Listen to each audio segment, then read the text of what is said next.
Good morning guys. Pakita ko lang sa inyo yung aking morning routine. Ngayong wala akong pasok na naman dahil nag-freeze over yung aming kalsada. And ito nga po ang aking almusal ngayon. Honey oats and blueberry with Cocoa Crunch. Ayan.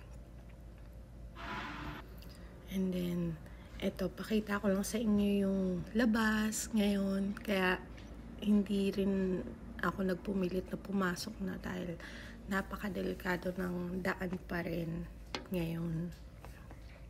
And then, eto naman si Nana.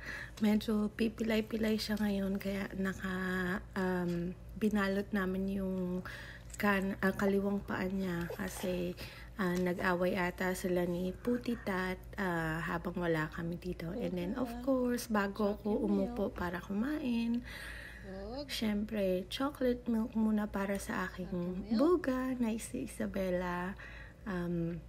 Ayaw ko pa muna siyang gisingin agad kasi wala namang pasok, so para makapag-relax pa rin silang mag-ama. Ayan. And then, ito na yung last batch ng kape. Dito na ako sa tumbler ko gumawa para pangmatagalan na hanggang lunchtime na yan. And then, ito naman si Putitat na palaging nakasilip at nakadungaw sa labas tuwing umaga or maghapon pag wala kami, ganyan siya. Kasi may mga pusa din kami dyan sa kapitbahay. So, ayun guys, kain po tayo. Ayan.